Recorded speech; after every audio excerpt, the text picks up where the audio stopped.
of the flashing light when it comes on. Anybody online wishing to address the council, use the raise your hand feature and the clerk will bring you into the meeting. So go ahead. Hi, I'm Tawny Cowan, independent journalist and founder of Port Orchard Politics. I'm back here again to please ask you guys to please get clarity from a judge on whether or not the vacancy is legal.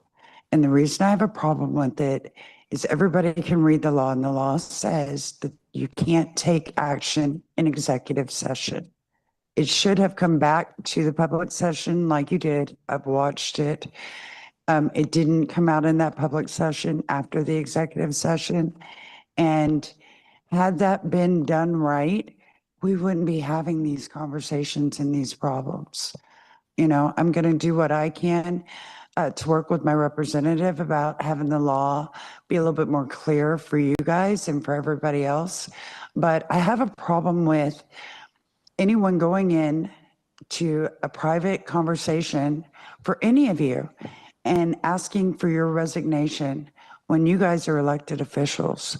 The only people that can ask you for a resignation are the people that elected you. Okay? That guardrail is there for a reason, and that includes everybody. Now, I'm not going to take he said, she said stuff. I'm just not. The law is clear that it needs to happen in public. And what if they don't want to do it in public afterwards?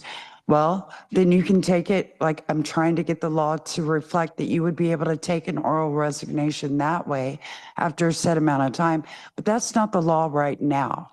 And right now, since there's this big question, if you guys get in front of a judge and a judge agrees with you, then it's settled, right? We don't have to draw it out anymore. And so that's what I would love for you guys to consider, to please bring this. If you believe that what you did was lawful, please bring it in front of a judge and have a judge back that up. I'm not going to believe 100 attorneys. I'm going to believe a judge. The people aren't going to believe 100 attorneys. The people are going to believe a judge. And Mr. Rosa Pepe, what you said in the meeting on the 21st, the work session meeting about the people not trusting you guys because of something that Ms. Dedman did, that's not true. The people don't trust you guys because OPMA says resignations have to happen in public. She's saying she didn't resign. That's the only public thing we have from her. You know, what are we supposed to automatically just trust the government? Come on, nobody does that. You know? So it's not a reflection on any of you guys individually. It's about the job performance. Please, please, please consider, because there's other things I'd like to write about. There's other things that the community would like to talk about. But right now, everybody's upset because everybody feels like all of you decided for them. Thank you for your comment. Thank you.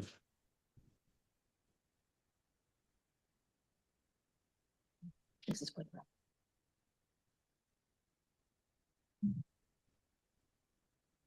I'm Heidi Fenton, City Council member. What gives City Council the authority to threaten me with criminal charges? What law did I break? What criminal investigation took place? They are taking the law into their own hands. No documentation, no investigation, no due process. Why are they doing this? To steal my seat. Unbeknownst to me, Council Member Warden contacted my daughter using scare tactics. He told her that if I don't resign, a city employee will press criminal charges. Why would he do this? So they can steal my seat. Councilmember Diener claimed he has seen me intoxicated many times at meetings. That is not true. Go look for yourself. I have never missed a city council meeting, work study, or committee meeting. I have always been professional. Why would he lie? So they can steal my seat. In the June 16th executive session, I was bullied, threatened, and intimidated by all 5 councilmen and the city lawyer. I did not want to resign, and I said so. And I asked for more time repeatedly. John Morrissey said, no, You have to decide right now. Resign or face criminal charges and public defamation. Why would they blackmail me to steal my seat? I will not be bullied by this corruption. The mayor is holding my wages for ransom. This corruption and blackmail runs deep. I have said time and time again that I did not resign, I do not resign, and with an email to document it. Why would they continue with this vacancy? To steal my seat and steal the people's votes. Thank you. Thank you for your comments. Anyone else wishing to address the council?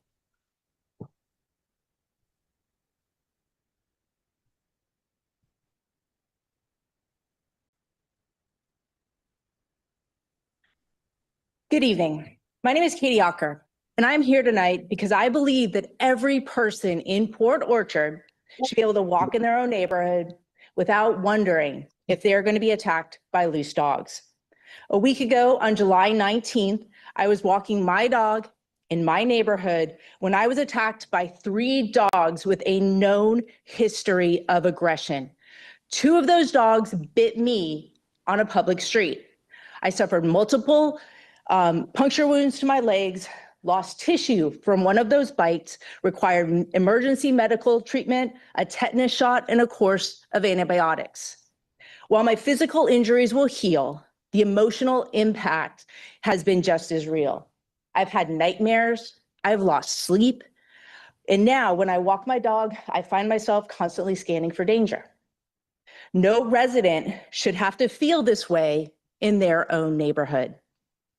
I reported the attack to law enforcement, to Kitsap County and Kitsap County Animal Control. I have done everything that our system requires a victim to do.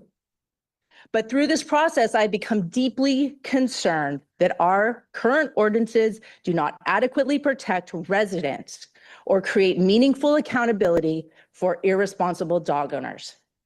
I am asking this council to direct your staff to conduct a formal review of Port Orchard's dangerous animal ordinances. Some of these policies have not been meaningfully updated since 1999.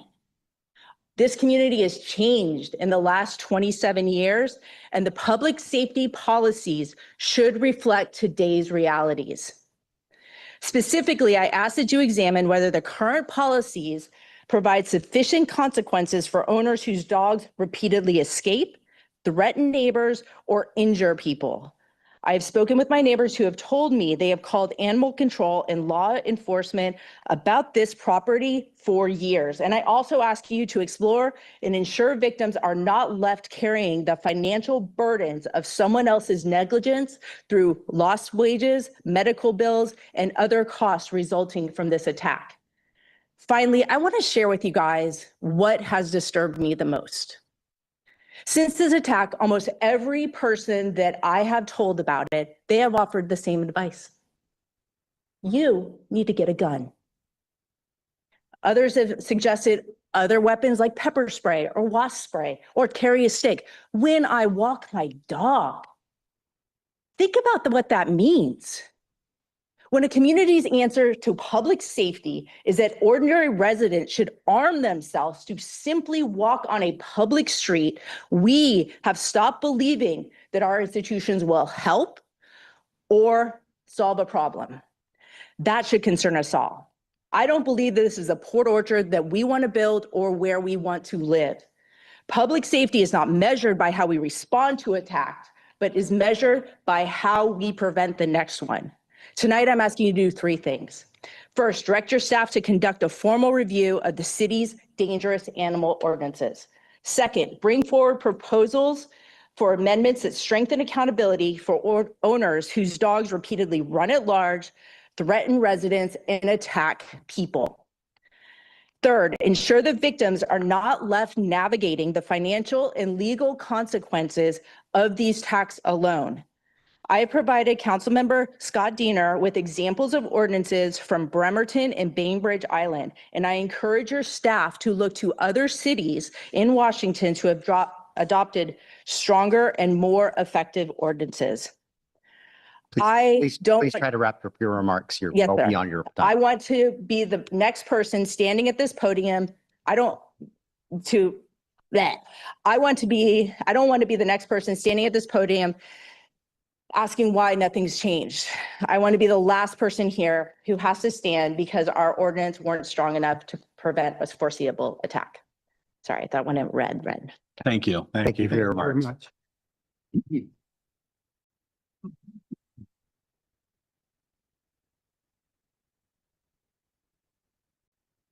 Good evening, everybody. Councilman and Chief and everyone that's here. I want to introduce myself. My name is Francisco Salcido. I am the the founder of Shekinah Multicultural Bilingual Resource Foundation. And we're also the co-founders of Christian Shekinah Church, the first bilingual. So we're a bilingual church and offering that services to the community. We're here to build bridges across cultures through faith, compassion, and community engagements. And I myself am a combat vet from the Gulf War War. I served both in the Army and in the Marine Corps. I later retired from DOD after serving, and then led a federal audit team through many audits within the government. Reason why I say this is that I want to be able to help any way that I can because of the assets that I have acquired as far as the knowledge. One thing that we have, I am a published author. Why me? Why not you? Sharing to help cope with PTSD, journey of faith, military service, and overcoming death while at war. We are a veteran certified owned business or nonprofit. Also, we're on the early stage of that. So we're trying to work within Kitsap Resource Center with Tony Ives. He is kind of mentoring us and working us through the process. We are helping families, as right now we have 2 families that are going through the process in Kitsap Rescue Mission. We support veterans.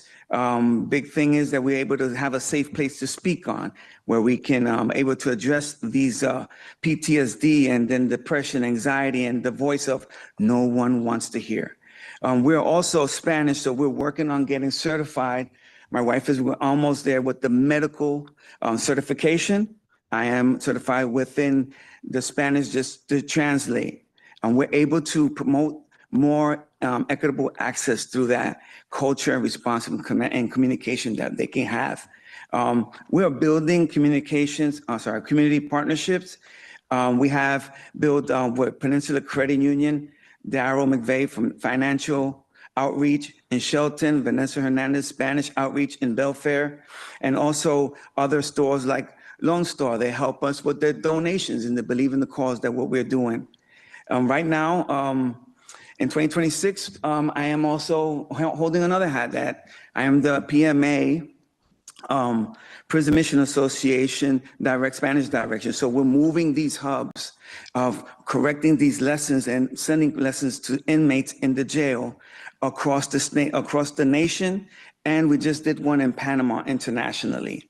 So looking ahead long term is that we want to bridge that gap multicultural. It's not about Hispanics. It's not about your English. It's a multicultural. We want to be able to give the youth and have that education, that advocacy that we can see in one roof.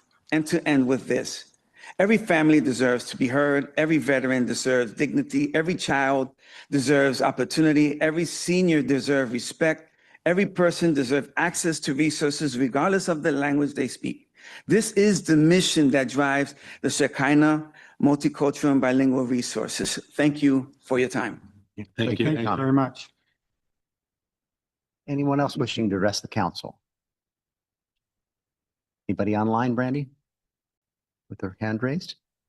There is, okay.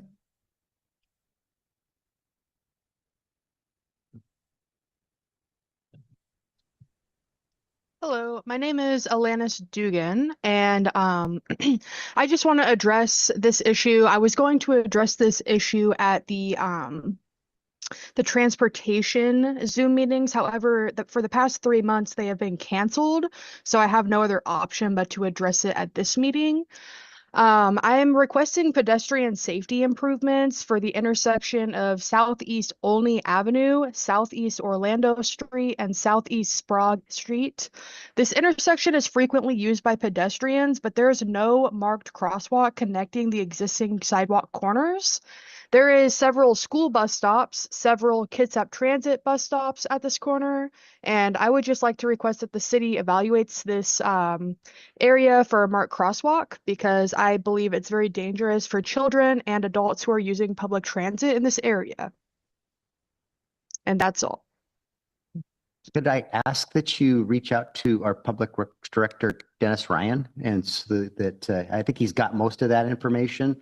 But if you email him with your contact information, he will be able to respond to you. Yeah, so I have gotten a response from Veronica Dennison, who told me that she spoke with him. She's an office assistant there, and they just said that they don't have the funding for this, but it's a high priority area. So I'm just requesting, like, this is a very dangerous area for children in Port Orchard, so I think it should remain on the top of the priority list. Okay, we appreciate your comments. Thank you. Thank you. All right, anyone else wishing to address the City Council this evening? And Brandy says no, there's no one else online, so I will close the first citizen comment period. We have a consent agenda. Is there a motion to approve? Mr. Mayor, I make a motion to approve the consent agenda. Second. Motion by Councilmember Diener, second by Councilmember Morrissey to approve the consent agenda this evening. All in favor, please say aye. Aye. Is there anyone opposed? Yes, I thought we were allowed to discuss it. That's why I have my hand up. Okay, we don't typically discuss the consent agenda. That's a consent or consent items. I have been- move to table a consent agenda item.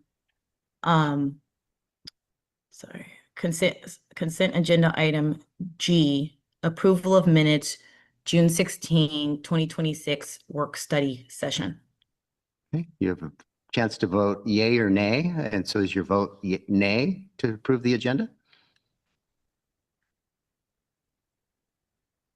I hear no second to sorry, table, through your motion to table, so Oh, okay, so I have to wait for somebody else to second the motion to table.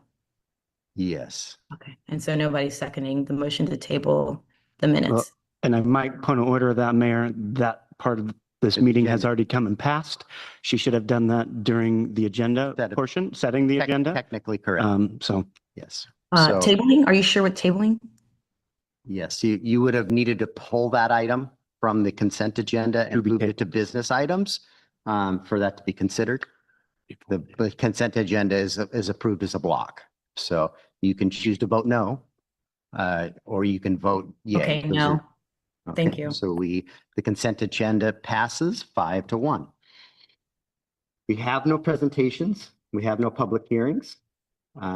We have 4 business items, the first of which adoption of a resolution authorizing the mayor to execute a Public Works Board loan agreement for the Old Clifton Intertie design. Mr. Ryan, this is you. Thank you, Mayor. Good evening, Council. The Old Clifton Road Water System Intertie project is a multi-year effort to improve water system reliability and lessen the city's dependence on neighboring water providers. In 2020, the city completed an RFQ process and selected Conser North America to design the project, advancing the design to about 60%, now proceeding to 100%. To finalize the permitting and complete the 100% design, 30 plans, and the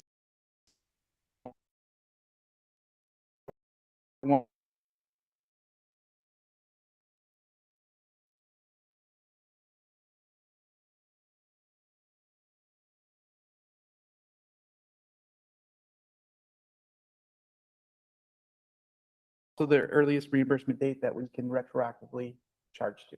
Thank you. Okay. Is there a motion? Councilor Diener. Mr. Mayor, I move to adopt a resolution authorizing the mayor to execute the Washington State Public Works Board loan agreement and accept $650,000 in funding for the Old Clifton Road Water System Intertie project. Second.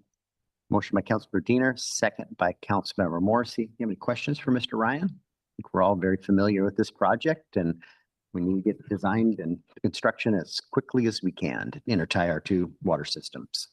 Councilmember Dedman, I see your hand raised. What's your question? Yes, I know that we haven't been able to meet for the last couple of times, but there was questions around the intertie, especially, okay, so one of the questions was whether that I had was around the design. And so we were going to study a little bit more about what the impact of fluoridation was because McCormick Woods isn't currently fluoridated under the current system, but it was unclear whether or not it would become fluoridated under the intertie. So we wanted to, we're going to study that more to understand that and then understand the cost of the fluoridation. And so kind of having a better understanding of where this, like where the 650,000 is coming from, because we still don't have like enough understanding about the designs. So is there any way that to get more information around that? Because it seems to me that we're still moving forward when there was like a lot of questions. So I guess where does the 650,000 come from? The 650,000 is a loan that we've obtained to complete the design of the intertie project. The fluoridation issue is a separate issue from the intertie, but once after the design and we construct the intertie, you are correct that the McCormick system is not fluoridated because of our system is connected in that area with the city of Bremerton, and they do not fluoridate their water. So that water out there cannot be fluoridated because of our agreement with the city of Bremerton. Our current ordinances in the city of Port Orchard require that we fluoridate our water. And so the water system on this side of, in the older part of the city is fluoridated. You are correct that once we construct this intertie, we will need to do outreach and make a decision as a community whether or not our water will be fluoridated, because they will at that time be one system and not two separate systems. So hopefully that answered your question. Councilor Dedman, do you have another question? Sorry, just to clarify. So would the design already include the equipment necessary to fluoridate? The system Is that to what the plan would fluoridate include? has nothing to do with the intertie project. The fluoridation happens at our well sites, not in this pipe that connects the two systems. Those systems already exist. Thank you. All right. All right. Are we prepared to vote? We'll be voting on a resolution authorizing the mayor to execute a public works board loan agreement for the Old Clifton Intertie Design Project. All in favor, please say aye. Aye. Aye. Any opposed? Hearing none, that passes unanimously. We are to item B, adoption of a resolution authorizing the mayor to execute an interlocal agreement with Kitsap County for emergency fueling. Mr. Ryan, this is you again. I think we have council members that are stepping out for. Oh, there's that. I forget about that issue. I apologize, gentlemen. You can announce it. Yeah. So Councilmember Diener and Councilmember Warden both work for Kitsap County. So they're stepping out of the room to recuse himself from the vote on this issue. So Mr. Ryan, this is you. Thank you. The county's Department of Emergency Management maintains a generator refueling plan to keep critical facilities operating during major emergencies. Kitsap Transit supports this plan by providing fuel trucks to deliver diesel to registered life safety facilities when normal power is unavailable. The proposed addendum adds the city of Port Orchard to existing interlocal agreement between Kitsap County and Kitsap Transit, so city-owned generators can receive emergency fuel when needed. The addendum outlines how refueling is activated, the roles of Department of Emergency Management and Kitsap Transit, and the requirements for participating facilities. It also includes the standard forms used during the declared emergencies. And just to recap, this was 2 years ago, we had that significant weather event where we were without power up to, I believe it was 2 to 3 days. And we were fueling with 20-gallon support tanks. Fuel stations in town were running out of fuel. So our ability got threatened to keep that service going. So that is why this interlocal is before you. Okay, thank you. Councilmember Trenary. Yeah, I move to adopt a resolution authorizing the mayor to execute an interlocal agreement with Kitsap County Department of Emergency Management and Kitsap Transit for emergency fueling support. Second. We've got a motion by Councilmember Trenary, second by Councilmember Rosa Pepe. Are there any questions for Mr. Ryan on this subject? Not seeing any. All right, you'll be voting on the adoption of a resolution authorizing the mayor to execute an interlocal agreement with Kitsap County for emergency fueling. All in favor, please say aye. Aye. Is there anyone opposed? Aye. You're voting in dissent or for? Aye. By voting aye in favor. Thank you for that clarification. All right, that passes unanimously. You could go get our other esteemed council members. It's the captain. My pen's under your foot. Wrong step buttons. Flipped off. Thank you. Appreciate it. Welcome back.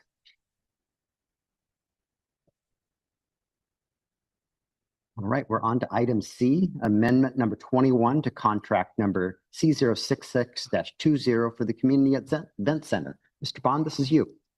Yes, good evening, Mayor and Council. Rice Fergus Miller has submitted a request for contract amendment number 21 to contract C66-20 for the Port Orchard Community Event Center, Orchard Plaza, and Shoreline Improvement Project. The amendment is necessary due to schedule extensions in the construction documents phase and permitting phase, originally assumed to conclude in early 2026. Continued coordination, permit review responses, and jurisdictional review requirements have caused the design team and subconsultants to incur additional effort beyond the existing contracted scope. The extension covers continued responses to the city's permit review comments, constructability review comments, coordination with outside agencies, including PSE, Kitsap Health District, U.S. Army Corps of Engineers, as well as additional meetings required to advance the projects to bid-ready documents. Amendment 21 includes additional work by Rice Fergus Miller and all associated engineering and design consultants. Major tasks include additional coordination and response to the city's permit for the project for the CEC Orchard Plaza and Shoreline, coordination related to the Bay Street work and fuel tank lid revisions, expanded meetings and interdisciplinary review across civil, structural, MEP, landscape architecture, signage, and building envelope consultants, and preparation of refined bid-ready design documents. All exclusions from the prior contract amendments remain in effect, and Amendment 21 does not include work related to bidding or construction administration, except where noted by specific consultants under separate future amendments. The staff recommendation is to approve Contract Amendment 21 to Contract 66-20 in the amount of $297,453 plus reimbursables and tax, allowing the design team to complete the project-related tasks and finalize bid-ready documents for the Community Event Center, Orchard Plaza, and Shoreline improvements. Councilmember Warden. Yeah, Mr. Mayor, I move to approve Contract Amendment 21 to the Community Event Center design contract in the amount of $297,453 as presented. Second. Motion by Councilmember Warden, a second by Councilmember Diener. Any questions for Mr. Bond? Go ahead, Councilmember Roseberry. No, we had a email questioning whether we could postpone this or not. And I responded that basically we've seen when items or design work gets postponed or projects get postponed that the cost only increase. So I'm strongly in favor of this. I obviously don't like spending additional money when we don't have to, but we know that we need to get this project on the road and shovel ready. So I'm in favor of allocating the funds for this. And I'm sure that the Finance Committee's looked at this too. Go ahead, Councilmember Morrissey. Yeah, so I just want to make sure that this particular motion and what's put in front of us conflates more than one project. And so one of those projects is getting outside funding that is already set. The other we're still working on. I just want to make sure we have nothing that's going to foul up any understanding we have with the PFD or the funding mechanisms that are in place with these changes. You're spot on, and our finance department is very aware of those. And then we've got another project too with the Orchard Street Plaza. So we've got 3 projects that overlap. They have similar consultants in some capacities, and they are very diligently tracking all of those different requirements, different funding sources. Makes it complicated, but it is important though to have the same designers when you've got 3 projects that touch each other, being done by the same folks, because that's just a recipe for change orders when designer A and designer B didn't communicate properly. So 2 things I would ask for future reference. I'm going to vote in favor here tonight, but I would like to ask whether it's coming direction from you or at least have Director Crocker and team maybe look at that. It would be nice to be able to have that laid out in future iterations, because we are going to have a little bit of that confluence happen because all this is going to happen at the same time. So we can know what's being allocated to what. And that I hope somebody's in the background making sure that it's not just somebody checking off a box saying, hey, we did this activity across 3 different projects. It's the same dollar amount for all 3, because we should be getting economies of scale for doing 3 projects at once. And it should work both ways is what I'm trying to say there too. So I would appreciate that in the future so that I can better delineate that for myself. Yeah, I appreciate the comment, and I can assure you that there's very detailed analysis and cost allocation going for every one of these. I have seen what Director Crocker and his team do, just isn't here tonight. So that's what I'm looking for. Okay. Councilmember Warden. Yeah, are the shoreline improvements, are those permits already pulled, already accepted, already that have a design? We applied for core permits 3 years ago. We are told that we are days away from receiving the approval for that. We've resubmitted several times, and we are very close to the finish line. Once that's approved, we could actually start that process though, after the demolition, correct? Yeah. It'll be wrapped all into one contract. The shoreline improvements, the demolition of the building, and the construction of the new building is in one process. In one process. Right. But we have to have those permits that you're referring to Correct. ahead of time, which Mr. Bond has just said, yeah. Okay, so years in the making. We're about to get it now? Yes. That's why I was asking, because I know it obviously takes forever. Yeah. So, awesome. That's all I have. Okay. Councilmember Tedman, I see your hand raised. Thank you. It's my understanding that the work isn't so much design as additional work that needs to be done because of the delay of the building, the construction. And as to that, it states in the amendment, whereas in July 2026, the city identified the need for additional services for continued responses to city permit review comments, constructability review comments, coordination with outside agencies, PSE, Kitsap Health District, which are PSE, Kitsap Health District, U.S. Army Corps of Engineers, and additional meetings required to advance the projects to bid-ready documents, and consultant and city agreed to terms for modification. So I guess I'm having, I would love to see more, I guess, in the future. I guess somebody else mentioned this.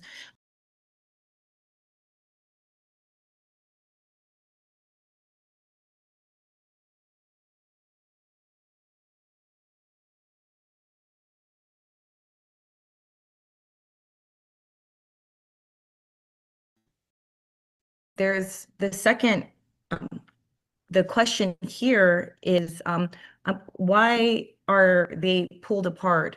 So why out of the 300,000, the next 45,000 we're going to ask for, why weren't those put into one contract amendment? So to your first statement, I think it was similar to what Councilmember Morrissey suggested. He'd like to see more detail in what we bring forward, and we'll strive to do so. Mr. Bond, is there a reason why 21 and 23 weren't combined into one action? Well, I think it has to do with funding sources, but it also has to do with the project scope. The Amendment 23 has to do with making improvements to an adjacent property that we are affecting through the construction of our project that was outside of the original project geographic scope. And so it's being funded separately from separate funding sources compared to Amendment 21 and 22, which 22 was not on tonight's agenda because we're still working to refine that scope with Public Works. But yeah, it has to do with funding and just the scope documents in terms of what's included in those documents. Amendment 23 was offsite and was dealing with just a whole separate set of issues.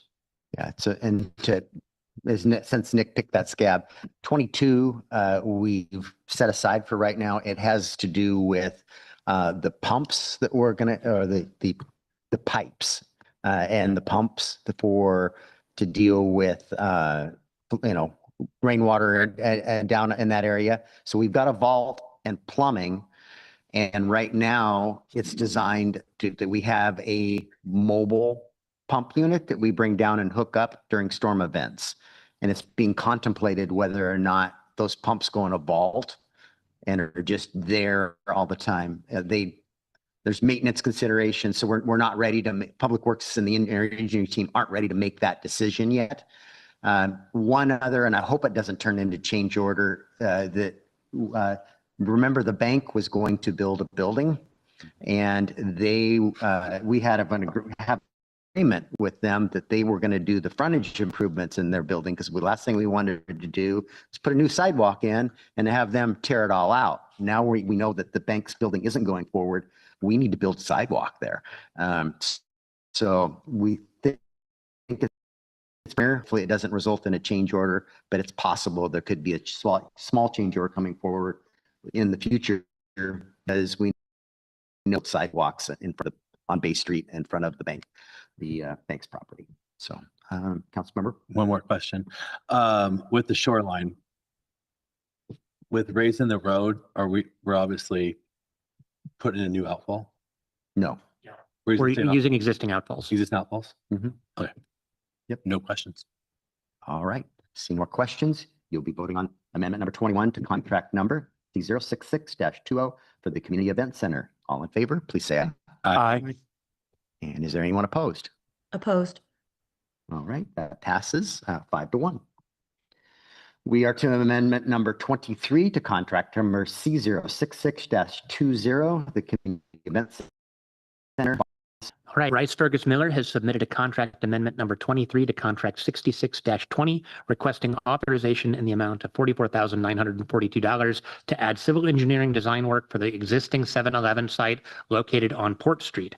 This work is required to coordinate site grades, access, and stormwater functions between the 7-Eleven property and the adjacent community event, coordination with the planned improvements along Port Street and Bay Street. The city requested that KPFF, RFM's civil engineering consultant, develop construction level documentation for the 7-Eleven parking lot based on a prior 30% design concept. This work includes updating permit documents, integrating the parking lot regrade into the CEC land disturbing activity permit, coordinating with the SR 166 design team, preparing multiple rounds of vehicle turning studies, and producing full demolition, grading, drainage, and paving plans.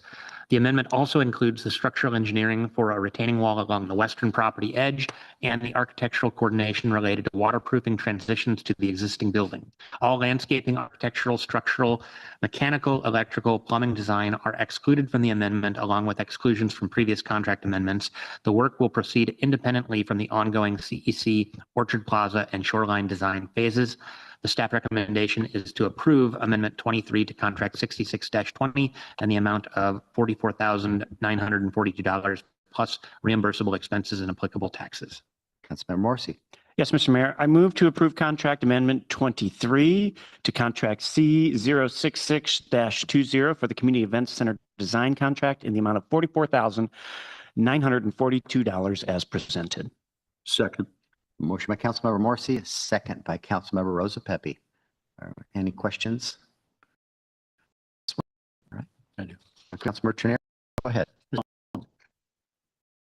Does this amendment here put a wrap on this portion of the construction project or of the, not the construction project, but on the engineering and design project for this portion of this? Barring any unforeseen permit review comments, we've done a first round of review and they're working to make those corrections. If something new were to be uncovered in a subsequent round of review, which is not typical or not expected, it is possible that that would be for design work. But as long as any subsequent rounds of review are minor comments and easy changes, this should be everything with the exception of the Kraken sculpture, which I think there could still be some additional design costs to complete. All right, thank you. Any further questions? All right, you'll be voting on amendment number 23 to contract number C066-20 for the Community Event Center. All in favor, please say aye. Aye. And is anyone? All right, it's 5-1. All right, we're to our discussion items. I stated aye. That was an aye? Yeah, can you please? Okay, the record reflects that passes unanimously. We get a little bit of a delay here, so I wasn't sure where that landed. So, all right, we're done with our business. We're to our discussion items. The first of which is the council vacancy interview questions. Mr. Morrissey, I think you're going to lead that discussion. I'm going to step away for just a minute and go grab something from my office if you want to Go talk for to it. your fellow council members about it. I got you covered, Mr. Mayor. Thank you. Fellow council members, in front of you is a list of the questions from the 5 topics that we talked about a week ago tonight. So I took my first initial swipe at trying to come up with what we can. I'm not married to anything on this page team. It was just me getting out and putting some words to a document so that we'd have a starting place to wordsmith this tonight, so that in hopes of moving this along sooner rather than later. And I do have a possible last question we could talk about as well. So I saw Councilmember Rosa Pepe and then I think Councilmember Diener. Yeah, John, I think you did a great job taking 10 questions and pulling them down into 5. I usually at this point in time use the question, is there anything I can't live with? And I can live with these. I think they are fairly open-ended. We're going to get some very detailed responses. And since we have only 30 minutes in the interview with possible any follow-up questions, I'm comfortable with these 5 questions. I wouldn't add a 6th. So I agree about not adding a 6, but before I'm in complete agreement, can you remind me what does the presentation format look like? Like, is there an opening opportunity and how many minutes is that? And because I'm concerned about time in a half hour. And so that's why I'm not necessarily in favor of a 6, but if there's other things that this applicant will be speaking to, like who they are, and, that'll chew away some of the available time. So I'm trying to recall what that looks I like. don't believe we said anything in stone at this point. We were trying to get to how many and what those questions might look like, and ran out of that time last week. So yeah. So I think let's finish the conversation around the questions, and then we'll go to that structure to be able to finalize that, if that's okay. So to get I'm in agreement with Jake. Okay. I can live with these. I think you did a good job. I don't have any changes. Perfect. Councilmember Trenary. Councilmember, thank you for putting these together. They look fine to me, and as long as we're all on board with asking the same questions of every candidate, we're good to go. Councilmember Ward. Yeah, I'm not a fan of giving you too much credit, but good job. Appreciate your efforts. Nice. So I'm fine with all 5 questions as well. Thank you. Perfect. So just for humoring me's sake, I'm just going to throw out the 6th one. I'm sorry. Thank you for the help. I'm not used to looking at the screen. Councilmember Dedman. The public might be a little bit confused because in the the agenda online, there are no attached questions under this item. Correct. And my second comment would be that it would be nice to have included a question to the candidates as to if they are aware that they might be subject to litigation because they would be filling a vacancy that is being disputed. Okay. Thank you for that. So the last question I was looking at possibly toying with and adding to this, I didn't. So I just wrote it down so that we didn't have it out there, but I brought it with me just in case. Was council members regularly work with colleagues who hold different viewpoints and must make decisions based on incomplete information. How do you approach collaboration, respectful disagreement, and ultimately reaching a decision? So I would also echo the comments of the rest of you. We're going to run into some time constraints, but I just wanted to throw that out there just as something I thought about post facto and bring up, but I'm happy to move forward with the 5 if that's the concurrence that we have right here. I just move to recommendation. Okay. I'm seeing head nods. I agree. If we had more time, I think that's a great question as well. Perfect. Okay, we have our 5 questions. The last piece of that puzzle is the actual layout and design of what we want this to look like. So do we want to allow for an introduction period? I think you're getting what we're looking for in those questions, but again, this is a team effort sport here. So Councilmember Rosepepper. Basically what I've seen in interviews is there's a opening statement by the person, pretty much limited to 2 minutes, and wrap-up station, comment by the person at the end. And each of those are like 2 minutes. So we're down to 25 minutes with 5 questions. And that's the way I would do it. If they have any material that they want to pass to the committee, I've seen that before. That would be given to, for us to preview later. I mean, they've given us their essentially resume. So I think we'll be fine with that. That's my take. Okay. I've got a question. Would you like, can I hand this back up? Or are you going to? Either way, you're doing fine because Okay. this is your process. Then I'm going to keep moving. I'm going to go to, I saw Councilmember Warren, and then I'll come to Councilmember.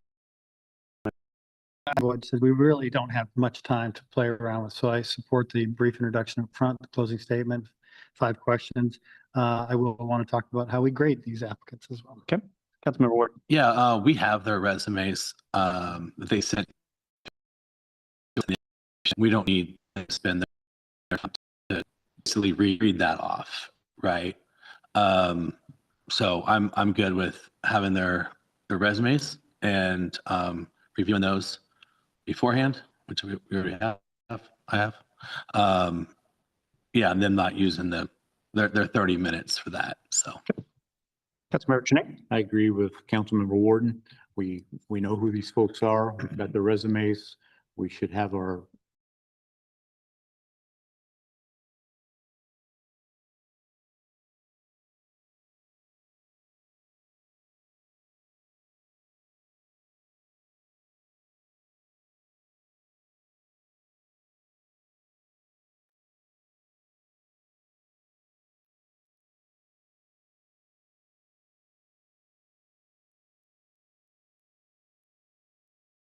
To 2 minutes. Yeah. I got a question for you. And I want to get a head nod there, and then I'll come to you, Mr. Mayor.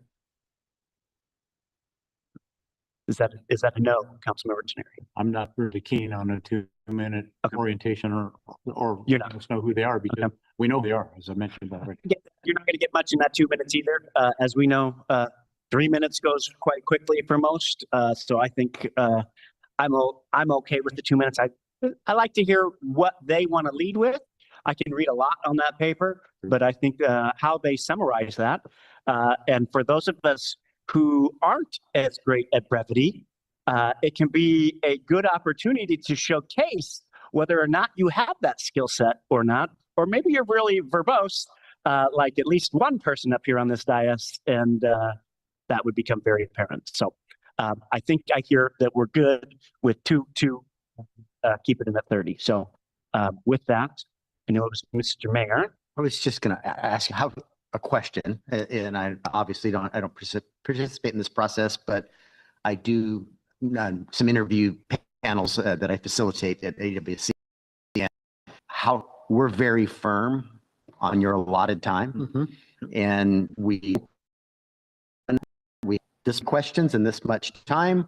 And if you don't get through all the questions, you don't get all the questions and statements.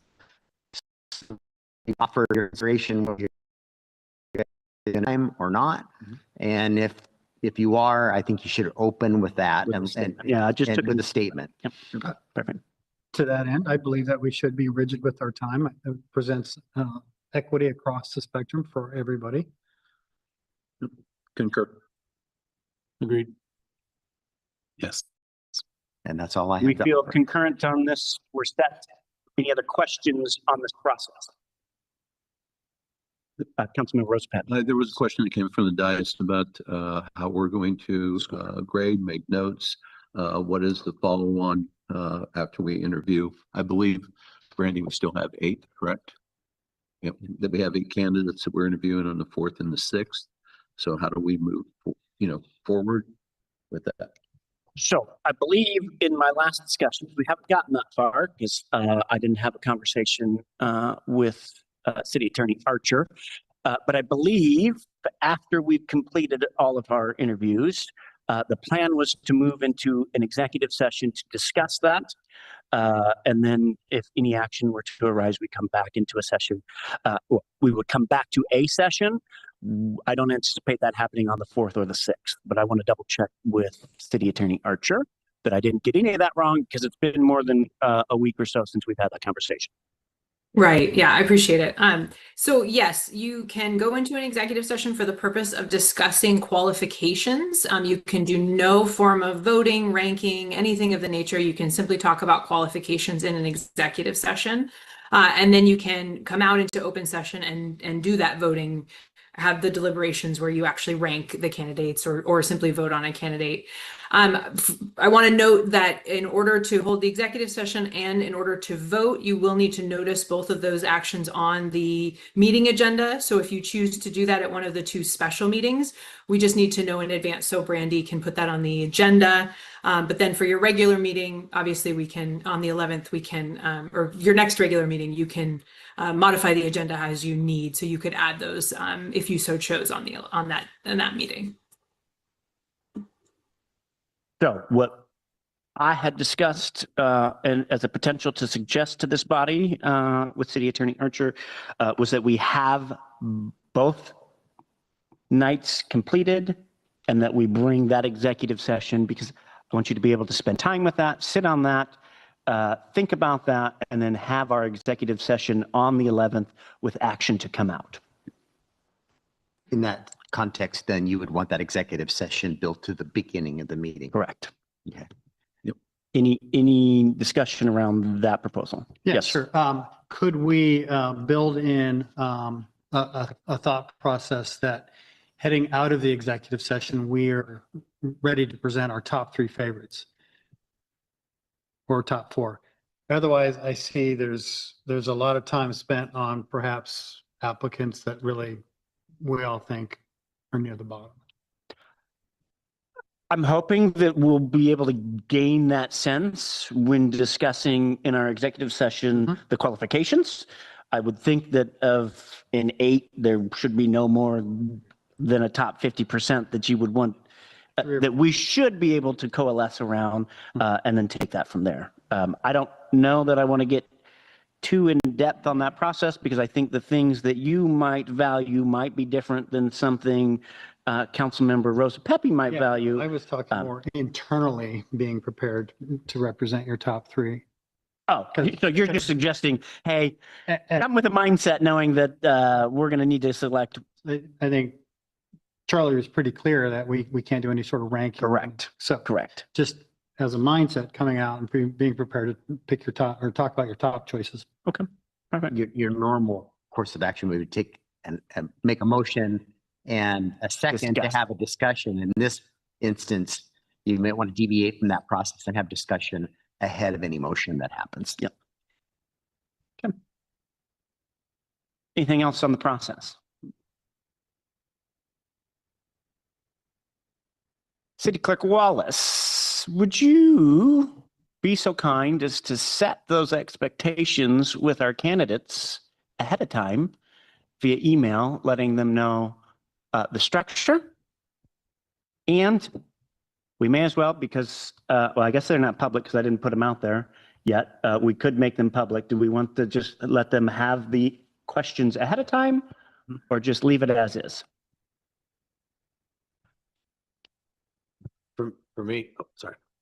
For me, these questions, they can answer on the spot. On the spot. If it would have been a couple that Scott had out there last week, I would have said, let's give them some I time. think they got an idea of at least the topics from last Right week, here. so These they right just here. won't have the actual. Yeah. Okay. So we are just going to be asking them to make sure that they're ready for a 2-minute opening statement, a 2-minute closing statement, and there will be 5 questions. If we run out of time, we run out of time For each question. for each question. Yep. Okay, absolutely. Thank you. Appreciate that. I know I stepped out of the room for a moment, but didn't you guys discuss each one of these questions? So somebody could watch the video. No, we didn't read them. We didn't read them. Okay, Yes. I was. Councilmember Rosa Pepe. I just want to make sure I have dates and times since I'll be on Zoom. So it's the 4th and the 6th, and I believe we're starting at 5 o'clock Pacific time. Okay.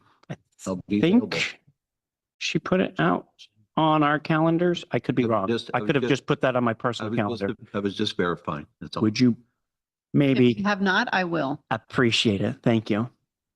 Anything else before I put this one to bed and hand this meeting back to our mayor? From a facilitation standpoint, how do you guys want to conduct those interviews? Are you wanting some tables out here in a more intimate setting? Or you want to sit at the dais and have the candidate stand at the podium? I'd rather us all be sitting. Okay, so a work study style meeting with the candidate sitting. What do you think? At a head of a table? I'll just relate that my experience was back here when I was interviewed. Okay. I don't know that we have all the facilities to do that because it's still a public meeting because we're in a quorum in the back. I don't know that we don't either, but We do, but some of you would have your backs to the camera. yeah. I'd appreciate if we'd be in this room. Fair. Okay. Yeah. Back in the old days when you did it, Scott, we didn't have technology like that. We won't go there, Mr. Mayor. Last question is, Part of that, Mr. Mayor. can we get support from the clerk's office those evenings as well, or? Yeah. Okay. She's right there. Well, I'm just making sure we're running it through the proper procedure. So thank you. We'll make it happen. We appreciate Setting up on a work study fashion. the clerk's office and their support.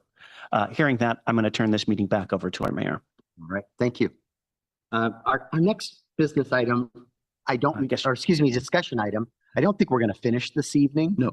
Is there amount of time you want to spend on it, or you want to move it to the last and then the vote is, Okay. how do you guys want to do Okay, this? I would like to move it at last. That way we can set a time, whether it's 10 or 15 minutes, 20 minutes. I don't expect going too long. We got through 10 pages last time. So if we get through another, 5 to 10 pages, we're ahead of the game.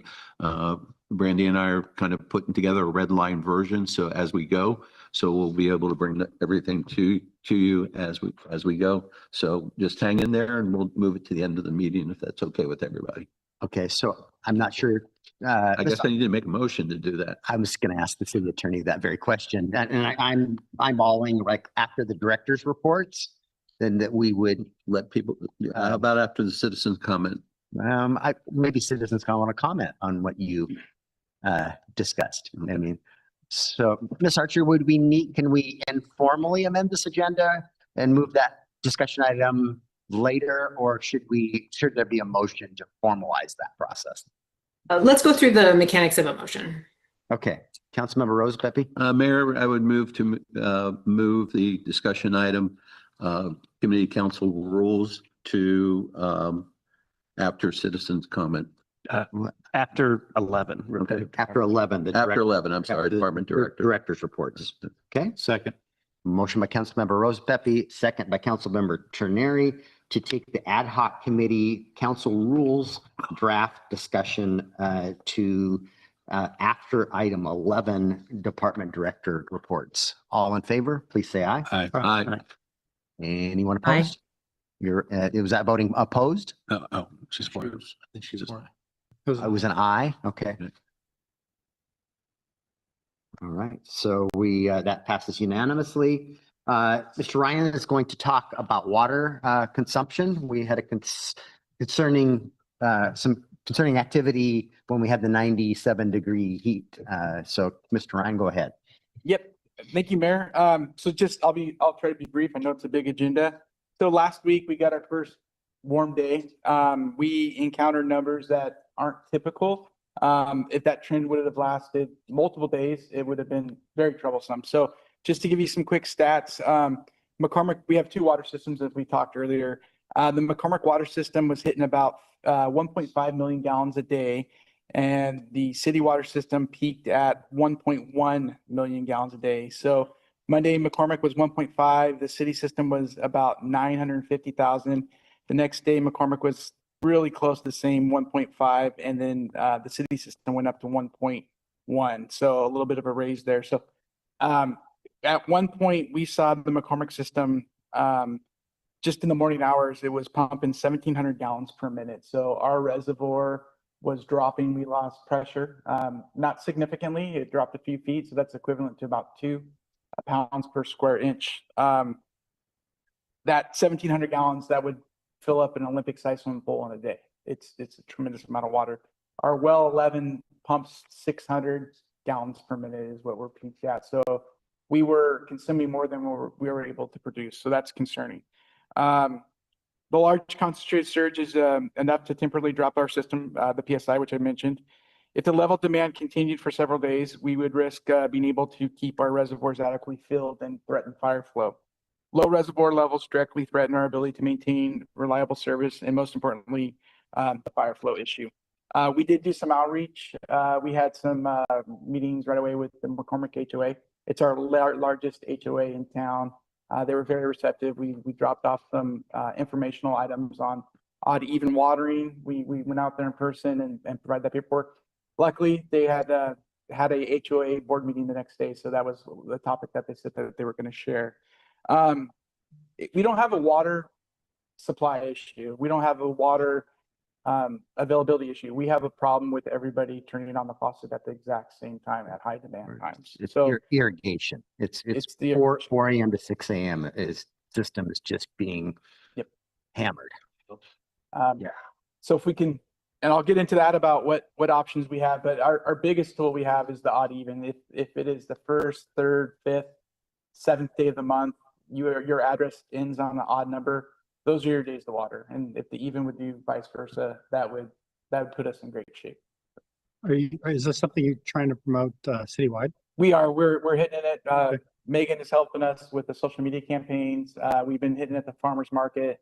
That's the information. Last year we had some success with the HOA. They're really good to work with.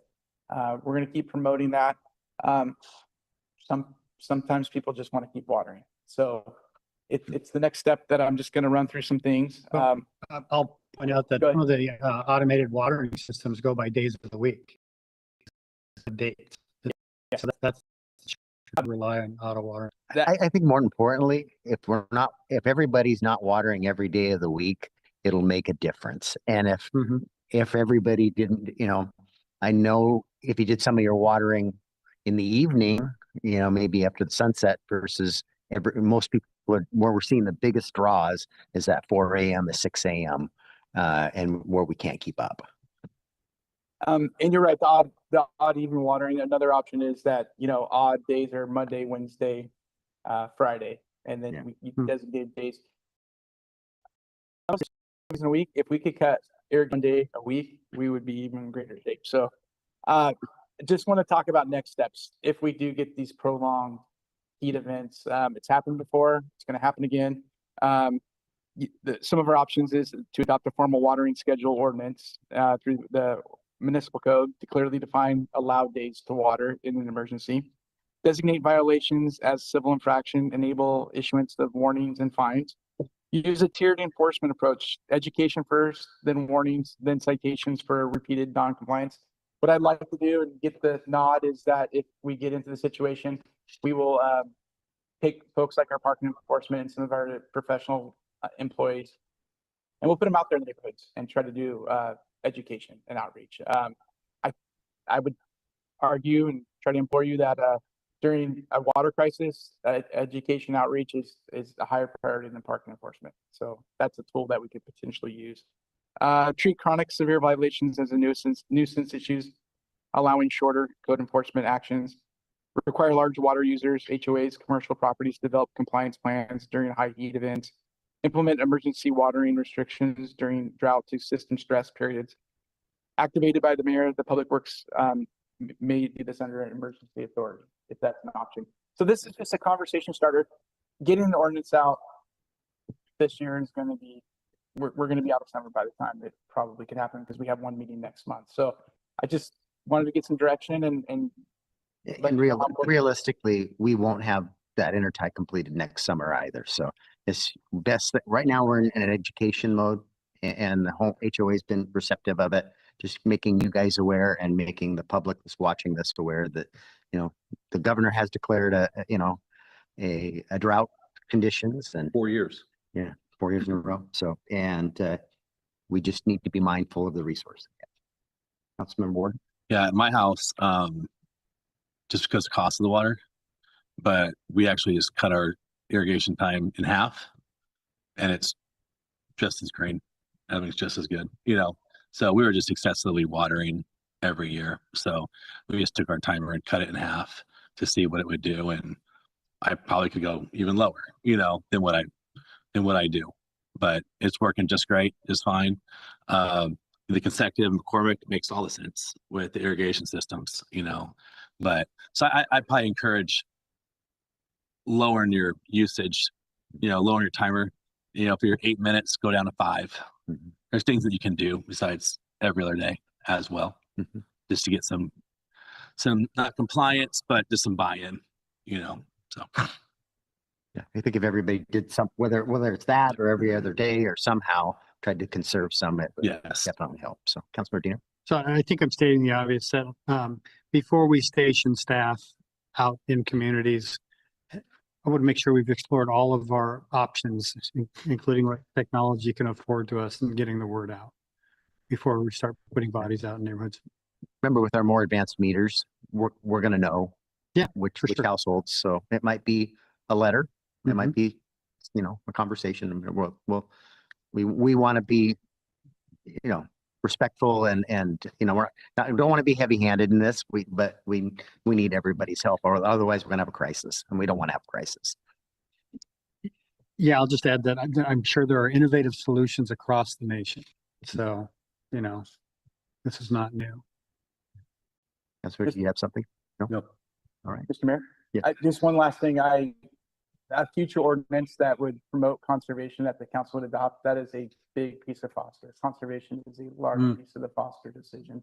I attended a roundtable with the governor's office and Department of Ecology a few weeks ago. Conservation is the first line of defense. Councilmember Dean. Did they talk about what that conservation looked like? It's just reducing waste reduction, turning the faucet off when you're brushing your teeth. It's every little thing adds up. Thank you. Thank you. Director Ryan, did you happen to take the opportunity to talk to any of the other HOAs? I know my particular HOA, well, I'm not in the big McCormick HOA, I'm in Meadows HOA. I know we're on City of Bremerton water, so it doesn't necessarily impact our system for the city, but are you reaching out to others? Because I know that I, for instance, voluntarily waited way too long to get my irrigation set up on the year just to try and conserve the water knowing going into that. I'm trying to fight that back and bring it back to life, but I think I've lost a portion of my lawn. I know our HOA is trying to be lenient about that. I'm hoping that others throughout the city are as well, because many of us have mandates on how we have to keep that grass looking. And so they're caught between a rock and a hard place. Yeah, and to the Bremerton system, you are on Bremerton system.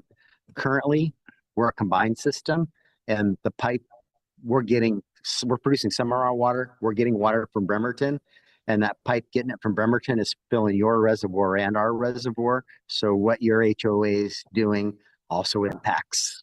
So we should probably be communicating with those other HOAs also, Dennis. Yeah, that's something. It's a big lift, but we've shifted not only stormwater attending the last farmer's market, but we're also hitting water conservation. We did that last year too. So that's an ever expanding program. And Megan's been a huge help too. And the clerk's office has always been a huge help, but we've got more people. It's helping. So I'm not sure you understood the question there. There's yeah.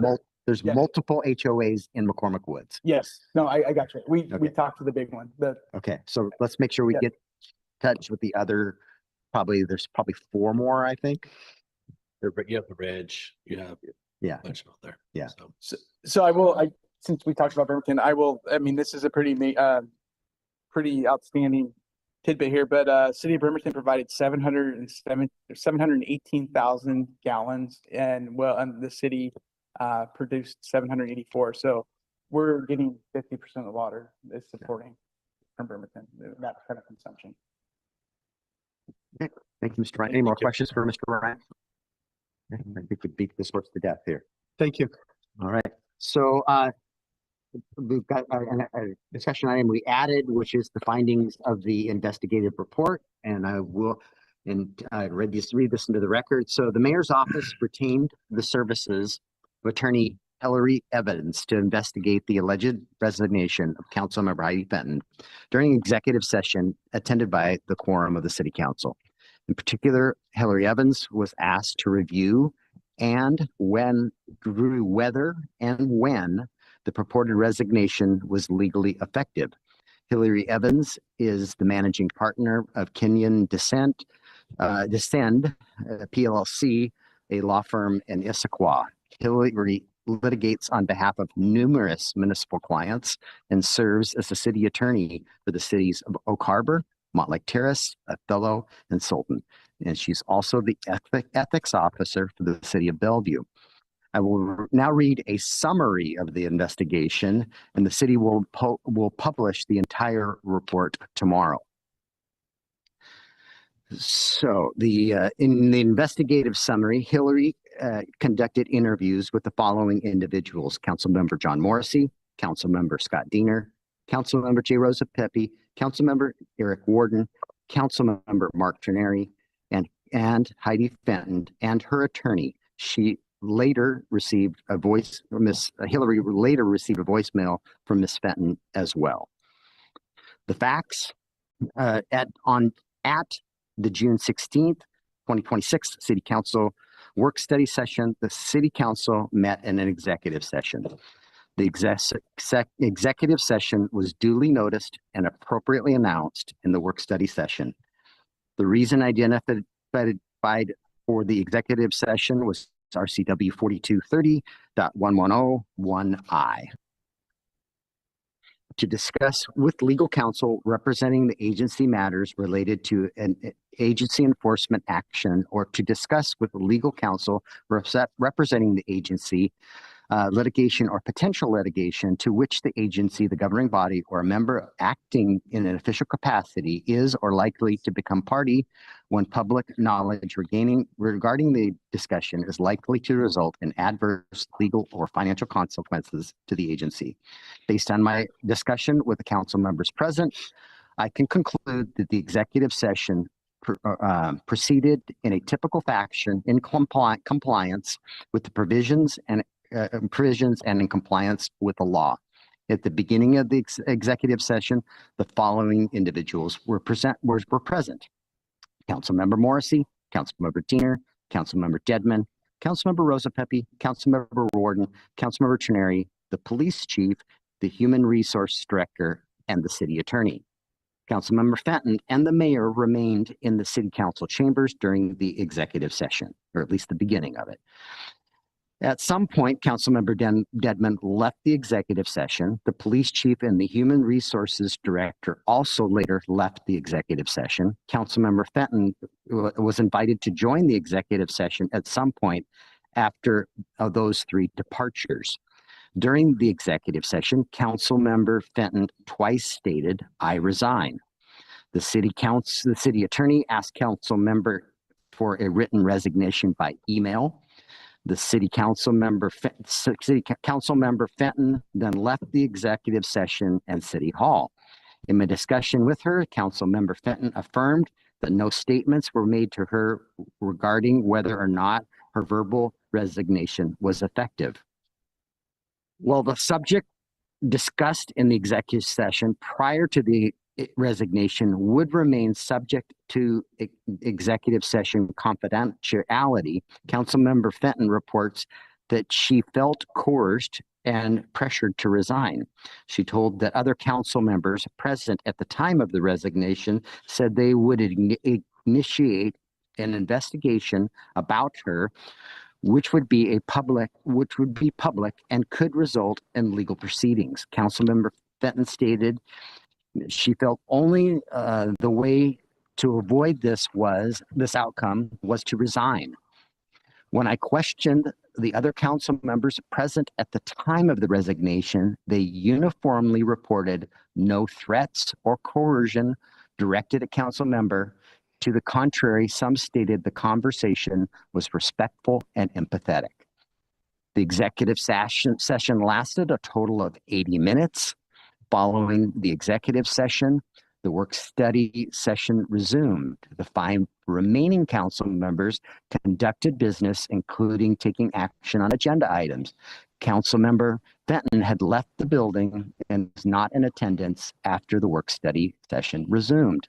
The next day, before noon, Councilmember Fenton emailed the mayor and the city attorney advising she was not resigning. Analysis. Was council members Fenton's verbal resignation effective? Resignation effective? 1, was it effective? And 2, if so, when? The first question is whether Councilmember Fenton's resignation was effective, and if so, when it was effective, immediately or some other point. There is no general legal requirement nor any legal requirement to specify to Port Orchard requiring the resignation be written in order to be effective. Thus, it is clear verbal resignation can be valid.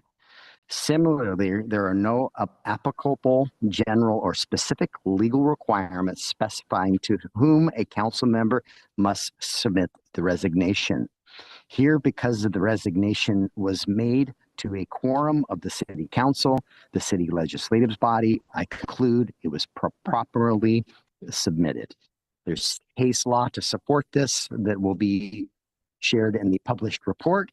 I will continue to the conclusion of this section, which Councilmember Fenton twice ambiguously stated her resignation to a quorum of the city council's governing body. It was made without conditions or qualifiers or any specific subsequent effective date. The city council resumed its work study session, continued the meeting, and transacted business without Councilmember Fenton present or participating. Under these circumstances, I conclude that Councilmember Fenton's resignation was effective the moment it was tendered. Item B, is a resignation in executive session treated differently? And there's case law or RCW cited in this section that I won't read into the record, but I will read while there's a conclusion for this is an ambiguous verb. Am I on the right page? No, I skipped. Yeah. Conclusion. Right. Yes. I was reading the wrong conclusion. On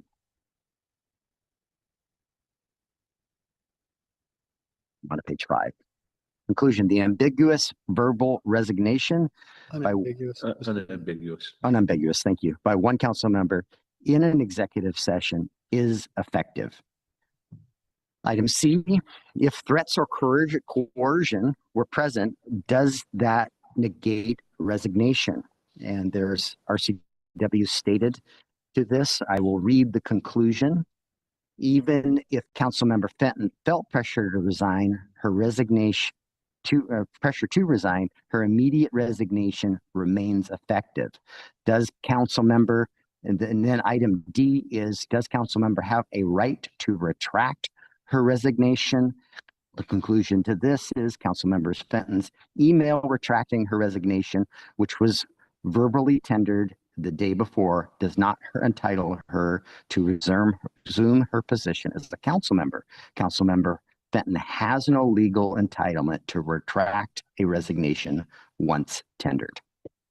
So the city will be publishing this full report tomorrow morning, and I will now take us back to the other items on our business. If I find my agenda. All right. Sheriff's hand is raised. Councilor Dedman, go ahead. Thank you. I wanted to state a correction in the investigation. If you read it, it'll say that, I'm sorry, I was trying to look for the exact language. It stated at the beginning, Where specifically? oh, sorry, it states at the beginning, page, Councilmember Shira Dedman was contacted for an interview, but the council member chose not to participate. That is not accurate. So I just wanted to make sure that that was clear, that that's not accurate. I would say that it's important to understand that I work at a different time frame than everybody else does, for many reasons. But without going into more details, just know that that's not accurate. And then, well, yeah, that's all I'll say on the issue at the moment. Thank you. I will say that your response wasn't timely. Would be a more accurate statement. At the time of the publication of this report, that was not known. I know that city clerk contacted you twice by telephone and you were not responsive, and 2 emails were written, and no one else had any challenges scheduling your interview. So it's unfortunate, but when I circled back with the attorney conducting the investigation, she felt because you were not present at the time of the resignation that anything that you would have had to said really wouldn't have been pertinent to the issue at hand. Okay. Yes, sorry, my hand was up. Sorry, just a quick thing as to that. Unlike I know that I hope that I'm not always compared to what everybody else is capable of and the timing that they're available. We were given 2 days availability over 2 days for what was said to be 15-minute meetings that were going to be held over 2 days. And I apologize that did not meet my availability. And no, I should not be held to everybody else to say it worked for everybody else. It didn't work for me. And I can apologize. Unfortunately, this is a part-time job and I have a lot I have to work for myself. That includes a lot. I have 2 young children and I have childcare issues. So I just wanted to make that clear because you said it worked for everybody else. It didn't work for me, and I reached out and I'd hoped that there would be more availability. But I didn't know it was like those 2 days, get it or lose it, because I wasn't available those days. Thank you. All right, we'll move on to committee reports. Economic Development Tourism, I don't believe you've met. The next meeting is scheduled for September 14th. Utilities has not met, and they were scheduled to meet September 8th. Finance Committee did meet last week. Councilmember Trenary, do you have a report? Yeah, Mr. Mayor, I do. We reviewed and updated sales tax and REIT revenues. Sales tax increased over this month as compared to last year. The REIT revenue is still down. This is mainly due to a slowdown in development. The important part is that we're still hitting at or above our budgeted numbers that we put together. We reviewed the city's updated funding plan for Bethel Phase 1, which is the Blueberry and Salmonberry improvements. With the award of a grant the city is applying for, the project will be fully funded and on schedule for the original completion dates. That's good news. We discussed a limited funding improvement plan for Van Zee Park that'll improve the safety of the park users. Public Works is looking to a long-term playground improvement plan there as well. also discussed where the county has an intention of implementing a 1/10 of 1% tax increase for criminal justice improvements. And we discussed whether we would want this money to come directly back to the city where we could use it, implement it ourselves, or we wanted to blend it in with the county's money. And the finance department and committee determined that it was best for us to bring it back home, keep it here where we can use it to provide more funds for increased policing. We can always use more police. And so that's what our plan is at this point. But as the mayor learns more about this program, he'll bring more to the table and we'll have further discussions. Finally, we also briefly discussed a real estate property opportunity that the entire council was briefed on later that evening. And our next scheduled meeting is set for September 15th. And if I can add on to that, criminal justice 1/10 councilmatic that the county intends to do.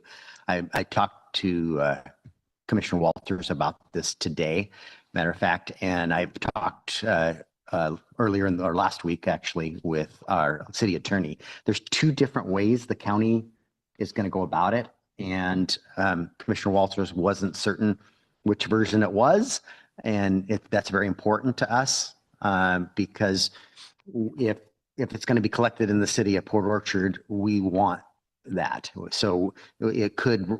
So she agreed that she's going to get me that information fairly soon.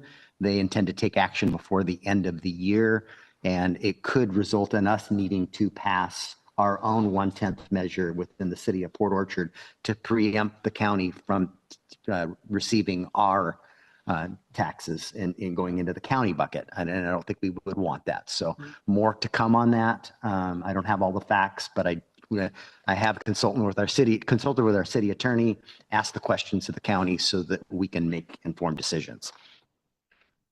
All right. Moving on, transportation hasn't met. They're going to meet on September 22nd. Land use hasn't met, and they will be meeting on September 16th. Lodging tax, probably, do you meet this fall? Oh, yeah, we will. All right. I'm excited to hear about your process when you kick it off. And sewer advisories. We have a meeting set for August 11th at 3 p.m. at the Lumsden Building. Okay. And I have one item that we had the kickoff meeting for the fundraising campaign for the Community Event Center this evening. And meeting was well attended. There was a lot of enthusiasm for the project from the group, and I provided each of you a copy of the campaign materials, and Councilmember Jedman will put that in your mailbox. We're off and running. Our next meeting is scheduled for that group in September, and the consultant is hard at work interviewing individuals out there to determine whether or not a campaign of $4 million is feasible in our community. So more to come on that. Department directors. Mr. Ryan, got anything to share? Just briefly, I want to follow up on the comment we heard tonight about the safety improvements at Olney, and looking through this communication, it had a boomerang effect. So I need to follow up with the individual, but I will let you know that it is been identified as a priority. We previously sought funding, and it is on a high priority to continue to seek funding to construct those improvements. So I will follow up with the citizen that made that comment. Okay. And Bond, what would it be a land use issue? Dangerous animals? I know I've experienced that myself down in our pathway. I'm not sure what committee should be taking that up and looking at those ordinances, but Yeah, I don't think it fits squarely into any committee's scope. So whichever committee wants to work on it. Which committee wants to take that on? Because it is, I sympathize with the situation. I've experienced it myself, where an aggressive dog isn't controlled and attacks your dog or yourself. Well, and in this situation, it's a repeat situation in this neighborhood. Can we get some It's definitely more not fine. information? Because I didn't get a sense to where it happened, and or if the chief might have some insight into what was reported and when. I'd be curious. I can certainly look into that for you and let council know. It's off of Flower Avenue. You knew where it was. I don't mean to volunteer, but I'm going to volunteer land use on this right now, looking at our committee structure right now. Yeah, it's not finance. No. And it's not economic, not economic development. So sorry, Nick. And it's not utilities, so. Yeah. It's odd man. So So if we September, if you can just, Scott, sounds like Scott's got some details. If you could provide those to Mr. Bond or Mr. Fisk and we can at least begin to look at what our neighbors are doing. If they're doing something different than us, could be worth looking at. Yeah, she's actually done a lot of work. She provided Bremerton's code, as well as, their animal ordinance, as well as their infractions code. And it sounds like I'll send it out. Yeah, well, send it to Brandon. Yeah, of course. I'd be interested in looking at that. Yeah, I would too, because like she pointed out, it's been 25 years, 26 years, 27 actually, since it's been looked at. So. Yep. Fair enough. Okay, Mr. Bond, I'm sorry, preempted your report. Is it my turn to report now? It is now. All right, I've got a couple of announcements. First of all, we were able to get our Permittable AI pilot program launched at the so that information has been shared with the home application, and it's been live for a little over 2 weeks. I also wanted to report that on Monday we have our plans examiner building inspector 3 starting. So we were able to hire Roberto Medina. Currently he's an inspector 2 with the city of Bremerton, and he's going to be coming to Port Orchard starting on Monday. It is our goal to help continue his education. I think he's real close to being ready to be a building official, and so we're going to help him pursue those certifications and continue to see him develop. I think he's got the right skills to help our department get where it needs to be. Finally, we signed a contract with SmartGov a couple of months ago. I just wanted to report that Lisa Stone, our permit center manager, has been hard at work building out the permit types in SmartGov. I think we have 170 different permit types that have to be built into that permit system. And so we've been tackling about 5 to 10 of those per week, making sure that everything works. And so we're about halfway through the list now, and are on track to try to have that launched this fall so that people can apply online directly through the SmartGov portal. And I'll have more to share on that in the coming weeks. Thank you. Nick, is the CBO, is that a condition of employment? This new? No, it is not. You do not have to be a certified building official for the 3 position, but it's something that we're going to support, to pursue. Yeah. Awesome. Thank you. Chief? I don't want to jinx myself, but I am happy to say that we had another peace officer start with us yesterday morning. He went through the academy with one of our new hires that graduated in May, and was originally with the city of Seattle, but we were able to scoop him up. He had 17 months before he was scheduled to go on FTO, and he lives out here, so he is happy to join us. So we are at 27 of 28. Bearing in mind, we have 3 at the academy. We now have 3 on FTO and 2 on extended medical leave. That being said, we have a light at the end of the tunnel. So again, appreciate the support. Great. Ms. Wallace. Yes, I have a couple things for you. So just a reminder, Coffee with Council, I believe, is this Saturday. Yes, okay. And I have Council and Deadman slated to attend that. So for some reason, somebody cannot attend. If you just let me know, I can ask council members if they wish to attend in your stead. The other thing that I have is actually slated at the Land Use Committee in September. Nick was out of the office, so I coordinated with Jim Fisk that it is the biennial budget process. And so I have invited the Animal Control Director to attend that meeting because, as you may recall, during the last budget cycle, they had a significant increase in their insurance premiums. And so we kind of came with the understanding that we're going to speak on that topic. So that was one item that she was going to bring forward. The other one is to align the city of Port Orchard with the other jurisdictions within Kitsap County on how they issue pet licensing. So there was going to be that conversation to see if the council wanted to mirror what other jurisdictions are doing and amend our code.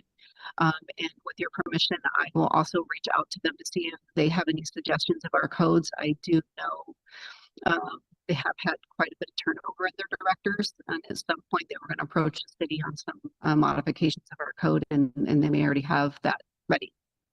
And I think we're the only jurisdiction that issues pet licenses as well as the Humane Society issue. Everybody else just has them done at the Humane Society. Mhm. Not sure we will want our finance department Right. issuing pet licenses, but it's discussion. That's what our code says right now. Councilmember Rosebeth. Randy, I was just going to ask any information we could get before the 11th meeting would be appreciated from Okay. the society. Absolutely. Thank She's you. shared me something, so I'll reach back out to her and make sure I have the full Thank you. packet for you. And then lastly, as you may be aware, but due to the numerous public records being requested in relation to the resignation of former Councilmember Fenton, the city will be publishing the responsive records to the city's website as soon as they are ready to be released. And the new website will have the ability to publish all requests as well as the responsive documents, excluding law enforcement records, to the new city's website. So we just felt that versus responding to all of these individuals, but that had the same request. We're just going to publish all of it for, general public, and everybody can access it. So any heartburn with that? No, but I have a tangential topic. You want to change the topic? No, I have a tangential topic because in everybody's mind in the budgeting process that maybe we budget for some phones for council. I spent just a few dollars being able to extract some of the information off my phone for those public records requests, but it'd be a lot easier. Brandy could just. I have that as a line item that's going to be presented as my portion of the budget as Perfect. well. Well, I appreciate you taking care of us on your behalf. Okay, fair enough. That concludes the director's report. Ms. Archer. do you Well, have that anything? actually stole my thunder. What I was going to report on is the model rules update to the Public Records Act. As you recall, I've been updating you that those model rule public records laws are being updated. One of the issues that the Attorney General's office is grappling with is records on personal devices of elected officials. And the oeuvre from the public hearing that occurred last month is we are likely moving towards mandatory city-issued devices. So I was going to encourage the council to include that as a budget item. Sounds like it's already tracking. So perfect. Thank you. Right. So we are back to discussion item B. And does anybody recall what page? Yes, if I could, if it would be okay to You may. run this portion of the meeting. You're Facilitate it. You excuse may me. facilitate all Okay. you want. Is it okay if we I go, think- is it okay if we go till, I think you had a question before you launched. I was setting the stage. Would you like a break? I would like Sure. at Okay. least a 3-minute. Okay. We'll have a quick, Take a quick break. quick break. And then What page are we on? we are on page 11, 3.10, virtual attendance. Okay.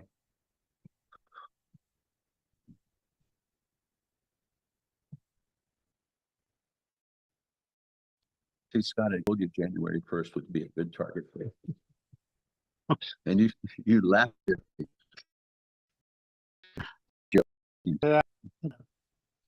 The long haul.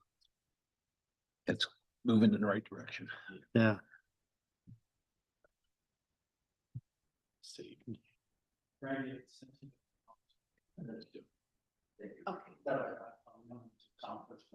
Okay.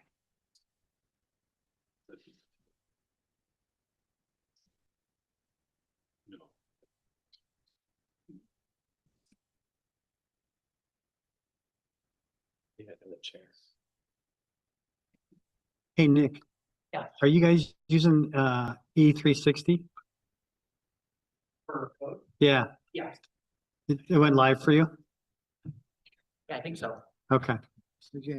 What do you think?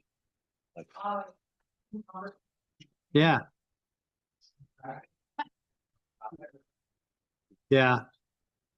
For me, it's unfortunate that the tables don't fall into code where they should. And they're referenced as attachments. So we can't access our tables right under the code that speaks to them. We've got to go to another page, and then they will only pull up as PDFs. Okay, that's the premium version, and I'm not sure it's.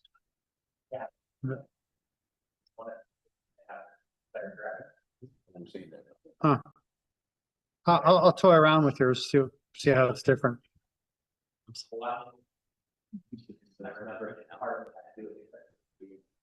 Yeah.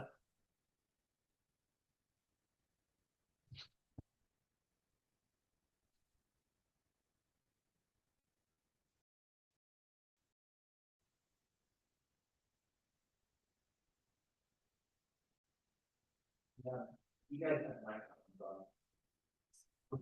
No, no. No. You ready to go? All right. Okay, if I could ask everybody to, do we go till 8:30? Would that be okay with everybody? Sure. Okay, Good with it. so we stopped at page 11, 310 virtual remote attendance. Does anybody have anything they would like to do on that? We do have at the second paragraph, may not exceed a total of 4 meetings per year. So even though there's not there, so I'm open to any suggestions on this. Yeah, I want to make sure that we're asking to notify, At page 11. it says council president. I would Yeah. ask that to reflect mayor, city clerk, Okay. and or. So that's what I'm sorry, what paragraph? Second paragraph, Okay, Ms. Notify, okay, council, you want to change that to mayor? the mayor, Me and the city clerk. city clerk and the mayor. Yep, yeah, got it. Okay, It's just, it's helpful if we're both notified, because one of us could be out of the office. right. And then if we're both notified, then it's more apt that one of us definitely got the message. That's fine. I don't have a problem. I don't know, I find that first paragraph pretty ambiguous and not very clear to me, but it's your guys' attendance policy. I'm not gonna. Is something that we want to take a look at shortening or go ahead? I was just gonna say, I don't know what it reads today. My understanding is today is 4 meetings. we have 4 meetings. Yep. You can do that Of 4 times. unexcused. You can just attend virtually 4 times a year. Mhm. If you need to. Let's just flag this for rewrite. Do you want to rewrite? But it sounds like if one of us finds it ambiguous, then Okay. the public might. Okay, I'll put that down as a rewrite And shorten. and shorten. Okay? We can do that. Okay? And role and equipment requirements. Not sure if we need the equipment requirements. We do have a item on there, I think that's worth doing, is council member backgrounds be blurred or feature an official photograph of the city of Port Orchard. And I don't believe there was any mention that you have to have your video, the cameras on. Okay. I think that should be added. Yeah. Okay, And then your top sentence on page 12 has to be able twice. okay, I'm sorry, say that again. Must be able to be able. Oh, yeah, I didn't get that. You guys aren't sticking around? They're not too concerned. Thank about you your all. rules. No, Yeah. no. Okay, so, equipment requirements, oh yeah, that would be fine. We had a change, take out the duplicate, and we wanted to add video camera on. Yes. All right. All right. D, presiding officer. Go ahead, Mark. Could I step back a little bit? Sure. I have some about the last sentence in item C. Councilmember backgrounds will be blurred or feature unofficial photo of the city of Port Orchard. Right. Can we designate what an official photo of the city of Port Orchard is? Many of us have photos of Sinclair Inlet or the marinas. No, This- good point.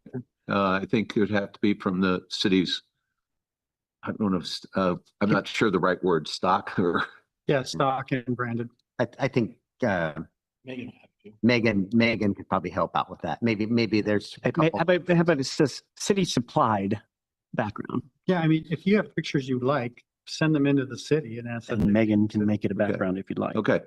All right. Maybe we'll have 2 or 3 options Yeah. for your no, I consideration get when we like bring it that, back. yeah. Yeah. Okay. We'll work on that one sentence, but we got that. Presiding officer, difference between a virtual, in other words, saying that the presiding officer really has to be here in chambers. That's the Oh. bottom line. Yes.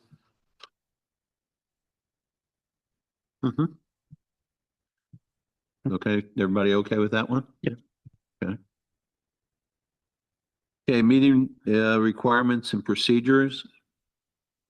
Go ahead. Jay, would it be quicker if you just said, anybody have any changes beginning on page 12? Okay, that's fine. Yeah, I We think did so. before. Yeah, thank you. Anybody have any changes for the remainder of page 12? Go ahead, Mark.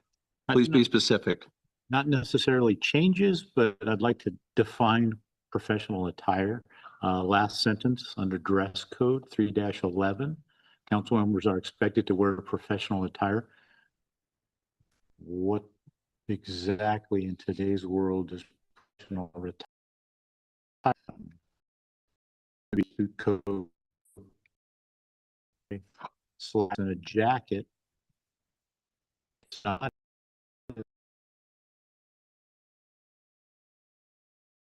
Okay. That's where I went, was business. Business think about- casual. Sentences have been concerns expressed before, and I think they're still legitimate. Anybody doesn't have any problem with that at the top of page 13? Sorry. Nope. Need to be specific. Okay, everybody good with those? Yeah. Okay. All right, council meetings on the rest of page 13. Go ahead, John. Yeah, so right in section 4, paragraph 3, to allow for summer and winter break, the city council shall not hold. I would like that to say it shall be customary to not hold. I do not want the future councils to I got have, it. you got something better? Yeah, I don't think you need that paragraph. You adopt an agenda Every year at the That- beginning that's- of the year. That's in sentence, that's in the Yeah, first. that's all you need to do. It doesn't, Okay, I mean, you could, council's practice, maybe, yeah, I don't think, just take it out. yeah. Okay, so You guys pass your agenda. If you want a summer break and a winter break, you'll get it. So let's keep that first paragraph and eliminate second and third paragraph under Yeah. regular meetings, okay? Yeah, I Agreed. had that highlighted too. Thank you. And then again, on B. Yep. You just started with it shall be customary.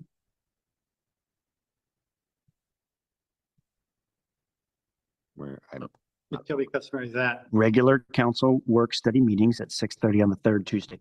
You don't have to. It's always on the third. I know that I don't know that we do either, now that you're doing some of those. We're gonna, it shall be customary rather than not. Miss Archer. Go ahead, Ms. Archer. Thank you. I just want to confirm that the council is always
Go ahead, Mark.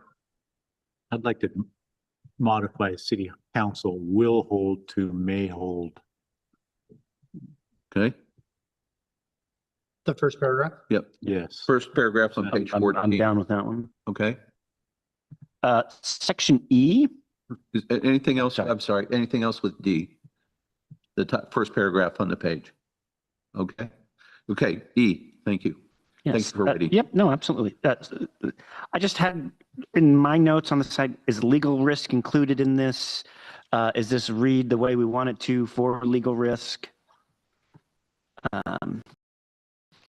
Really? I apologize. Which section are you It's referring to? emergency meetings. Oh.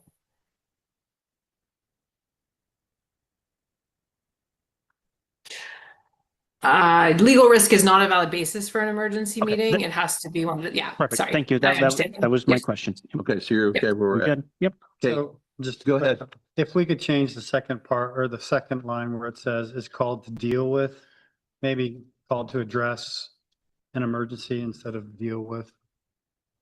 Okay. I can live with that. All right. Anything else on E? Okay. F, cancellation and adjournments. Or how about anything else on page 14? Anything else on page 14? Should be running the meeting, darn it. Anything else on page 14? I'm looking, going once, going twice. Okay, we've got duties of presiding officer. So we go over to 15. Is there anything on page 15? I have a comment down under agenda preparation. I do too. Okay, so anything to do with presiding officer 4.03 all the way down? Can I page give you guys a high level overview of what an agenda process looks like? Because I think it can help inform this. Is there discussion. anything else on 4.03?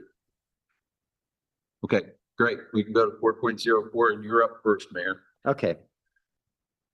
This is pretty rigid and it's formal. And our agenda setting process isn't formal and it's very fluid. So tomorrow morning, we have myself and all the managers have a meeting and we have a 6 to 8 week outlook. Okay. And things are just depending on if there's it's many times it's contra. You guys are driving the policy stuff. That's coming from your guys' committees, work studies or your committees. The other items are, contract approvals. You guys, you know what your typical agenda looks like. Okay. And whether they're on the next council meeting or 3 weeks out, I can assure you tomorrow morning, we have a massive meeting scheduled in 2 weeks. Not all of it's going to get to the finish line because we're waiting on legal review. We're waiting, there's bits and pieces that for a complete package, for that to happen. So next week, the Wednesday before the, and so there's constantly, well, I'm looking at it, the clerk's looking at it, everybody's working on their bits and pieces. And then the Wednesday before your guys' agenda is published, a draft agenda comes out. Okay. And that's a logical moment. If you guys want the mayor pro tem to see that we provide or share that draft agenda for you guys why isn't blah, blah, blah, on the agenda. And I can answer that question, or the clerk can answer that question, why that issue that was at the work study that you guys wanted it on, as quick as we could, because there could be there's reasons why those things haven't gotten there yet. And then by Friday, midday, we're wanting to get you guys this agenda, and we're cutting, we cut it off. Anything that's not done, unfortunately, gets punted. So even Wednesday's agenda may not be Friday's agenda because not everything got to the finish line. So it's a very fluid process. I don't have any problem at all sharing it, but adding I don't approve the agenda at any point. I'm constantly reviewing it with staff and providing input to it. And I don't have a problem sharing it at all. But we struggle to get to the finish line. What I don't want to see is a scenario where we're not getting you your agendas on Friday, or we're pulling business items off because we can't get a formal approval. So that's my concern. All right. Can I go ahead and, based on the information you just said, or a way to say it, work on rewriting this to make it a little bit more fluid's not the right word, but a little bit less Formal, less formal. Would that be okay with everybody if I start this and then look at that? Yeah. The only thing I had to change in here, I mean, besides the comments that people are making right now, and sure, I'll get right back to you in a second, was in discussion with Brandy, that the request was that we'd have a lot less changes if we still hung to the Friday issuing of the packet. Yeah. Try and do that on Thursday, even though was a request. No, it's not a realistic. It's not realistic at all. And it would cause us more. Sure, I'll go ahead, please, with your comment.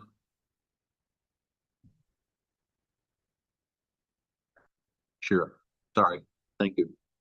Sure. You're muted. Gotta do too many things. Gotta lower my hand and anyway. I'm trying to wrap my head around a little bit about. I know like that so many emails go around because we don't want to accidentally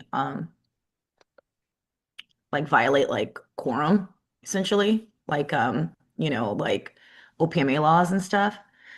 And so I'm trying to have a better understanding of like a process of getting agenda items on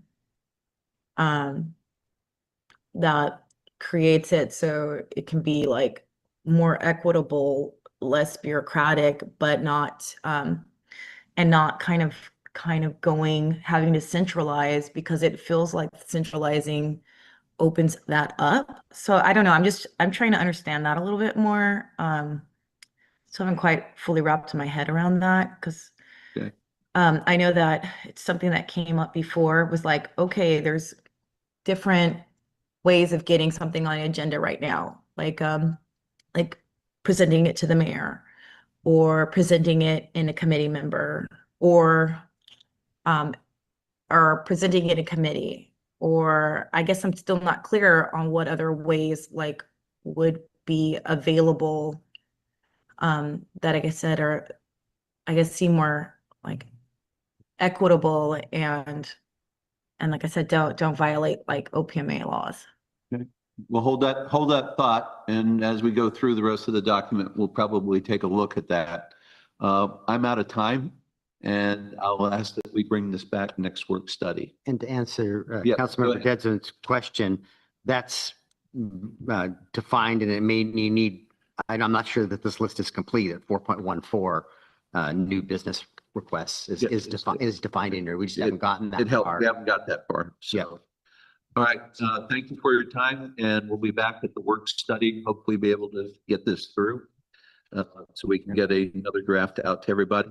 I will be letting you know that Charlie had a lot of comments regarding the packet of ethics that we sent out to everybody. Charlie provided 2 more samples. I will get those to you, and so we can take a look at that, since that would be an addendum to our rules and policies. And thank you very much for your time, and have a great evening. Okay, Back to you, Mayor.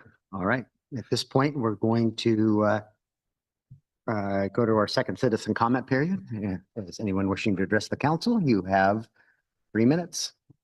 Please identify yourself for the record. Good evening, City Council. Robert Parker. I come before the city on a couple of reasons. One, I'd kind of like to know why the city doesn't answer their phone. Last Wednesday, I called at 10:30 a.m. I was put in the queue because nobody picked up the phone. I hit pound key like normal, and I'm on the general administration number, the main city number. I've stayed in the queue 12 times deep. Nobody ever answered the phone. Called back at 2:30. Got the same thing. Nobody answers the phone. I stayed in the queue for 16 forwards. Nobody got it. Posted it on Facebook. Next morning, they were answering the phone. And I find that, a little funny. But then when they did answer the phone, I was trying to get the city clerk on some business I had with her. And I got her voicemail. And that was on Thursday. I didn't get a call back until Monday. How many days does it take to get a hold of the city, and who are you serving? It's obviously not us because you won't even answer the phone. And that's multiple times. And then just to get dumped into a voicemail that they'll call you back in a couple of days. I think the citizens are more important than that. It should not take from Wednesday to Monday to have somebody with a live body respond to a citizen. I think that's outrageous. I read the after action report on the parade thing. I noticed how they added in running Ms. Fenton underneath the bus in the final.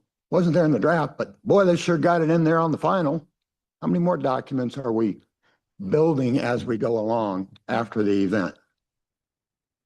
So I'm a little shaken in my trust for this city.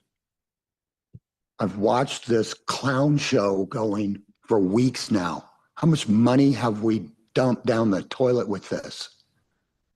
It's not good for the citizens. It's not good for this council. It's not good for any of you council persons.